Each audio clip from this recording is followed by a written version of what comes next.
حضرت بابا جی سید طاہر حسین شاہ صاحب رحمۃ اللہ علیہ کی جو ملی خدمات ہیں، اور یقیناً ہمارے نوجوان نسل کو اس حوالے سے علم ہونا چاہیے کہ جو تحریک پاکستان میں اولیاء کا کردار ہے وہ بھی روز روشن کی طرح عیاں ہیں۔ تو ملی خدمات کے علاوہ حضور بابا جی سید طاہر حسین شاہ صاحب رحمۃ اللہ علیہ تعالیٰ کے دینی خدمات کیا ہیں، آپ کے دینی شغف کیا تھے، وہ ذرا ہمارے ناظرین کو سید طاہر شاہ صاحب رحمۃ اللہ علیہ آپ کی دینی خدمات کسی سے کوئی ڈھکی چھپی نہیں ہے۔ بابا جی سید طاہر شاہ صاحب رحمۃ اللہ علیہ آپ نے ساری زندگی جہاں پر بھی آپ نے قیام کیا، کیونکہ آپ کی زندگی ایک اس طرز پر تھی کہ سیلانی الطبع بزرگ تھے، ایک مقام پہ آپ قیام تو نہیں کرتے تھے، جہاں پر بھی آپ قیام کرتے وہاں پہ پہلا کام آپ کا یہ ہوتا تھا کہ مسجد اور مدرسہ تعمیر کرواتے، اور آپ کی زندگی کا ماٹو کہ میری زندگی کا مقصد تیرے دین کی سرفرازی۔ تو آپ نے مساجد اور مدارس کا قیام آپ لائے، اور جہاں پر بیٹھتے وہاں پہ خوبصورت مسجد کی تعمیر ہوتی، ساتھ درسگاہ بنتی کہ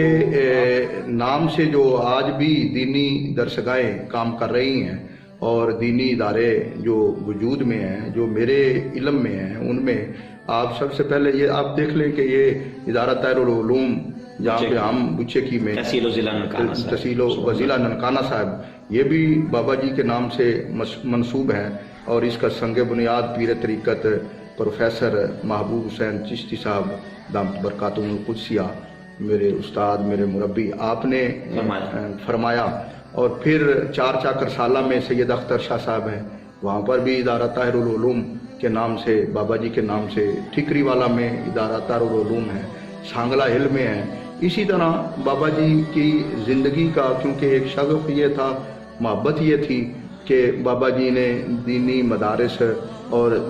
مساجد تعمیر کروائیں، اور پھر دوسری بات جو اصل میں یہ اللہ کے ولی کی پہچان ہے کہ جہاں پہ بیٹھتے ہیں وہاں پر مسجد بھی ہوتی ہے اور دین کا کام بھی ہوتا ہے۔ اور دوسری بات یہ ہے کہ بابا جی سید طاہر شاہ صاحب رحمۃ اللہ علیہ دینی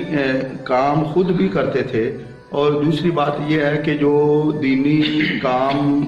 کرنے والے تھے یا دین کی خدمت کرنے والے تھے، بابا جی کی محبت جو ہوتی تھی وہ ان کے ساتھ سب سے زیادہ ہوتی تھی اور بے پناہ ہوتی تھی۔ کیا بات